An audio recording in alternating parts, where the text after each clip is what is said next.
રાજકોટ જિલ્લામાં કાયદો વ્યવસ્થાના લીરે લીરા ઉડ્યા। ધોરાજીના તોરણિયા ગામે બબાલ થઈ ગઈ। તોરણિયા ગામે પોલીસ અને સ્થાનિકો વચ્ચે ઘર્ષણ થયું। નંબર પ્લેટ વગર ગાડીમાં સિવિલ ડ્રેસમાં આવી પોલીસે ખુલ્લેઆમ દાદાગીરી કરી હોવાનો આરોપ છે। ધોરાજી અને જેતપુર પોલીસની સંયુક્ત ટીમ પર ગંભીર આક્ષેપો લાગ્યા। 15,000 રૂપિયા ન આપતા પોલીસે પિતા પુત્રને માર માર્યો। મહિલાઓ સાથે બળજબરી કરી અને મારપીટ કરી હોવાના પણ આરોપ છે।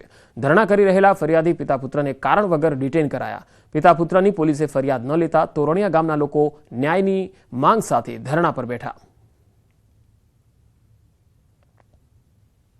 मागणी करेली कि जो तमारे रात्रि रोकाण ना करवुं होय तो 15,000 रूपिया आपवा पड़शे। गरीब परिवार होय एमनी मागणी संतोषी ना शक्यो जेथी एमने ढोर मार मार्यो। 14 दिवस सुधी पोलीस फक्त निवेदन रही, कोई गुनो दाखल थयो नहीं। 4 धोराजी तालुका पोलीस स्टेशनना कर्मचारीओ सिविल ड्रेसमां अने नंबर प्लेट वगरनी पर्सनल गाडीमां आवे छे अने आ लोकोने बळजबरीथी लई जवानी कोशिश करे छे।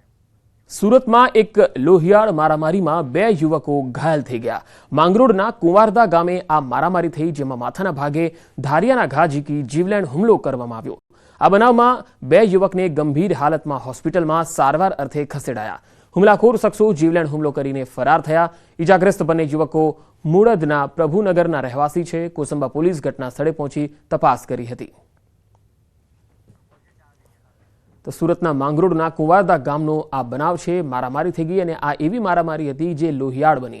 2 યુવકો ઘાયલ થયા છે। 4 અલગ અલગ તસવીરોમાં અમે આપને બતાવી રહ્યા છીએ કે કેવી રીતે અલગ અલગ સ્થળો પર મારામારીના બનાવો સામે આવ્યા। એક તરફ વડોદરામાં તમે જોઈ શકો છો, નશામાં ધૂત એક અસામાજિક તત્વ ખુલ્લેઆમ તોડફોડ કરવા લાગ્યો। બીજી તસવીરમાં કારખાનામાં છે મારામારી થઈ હતી। ગોંડલની તસવીર છે। ત્રીજી તસવીર ધોરાજીની પણ તમે જોઈ શકો છો, જ્યાં પોલીસ અને સ્થાનિકો વચ્ચે ઘર્ષણ થયું, પોલીસ પર ગંભીર આક્ષેપો લગાવ્યા। અને ચોથી તસવીર સુરતના માંગરોળની છે, જ્યાં આ પ્રકારે મારામારી થઈ।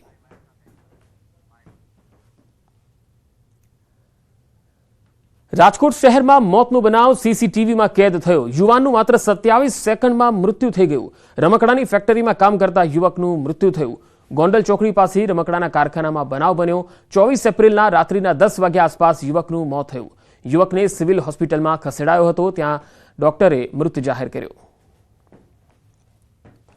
તો 27 સેકન્ડમાં જ યુવકનું મૃત્યુ થઈ ગયું। આ તસવીરો જુઓ। રાજકોટમાં મોતનો બનાવ સીસીટીવીમાં પણ કેદ થયો હતો। હાલ સમગ્ર મામલે પોલીસે તપાસ હાથ ધરી છે। આ યુવકને સિવિલ હોસ્પિટલમાં ખસેડાયો હતો, જ્યાં તબીબોએ તેને મૃત જાહેર કર્યો।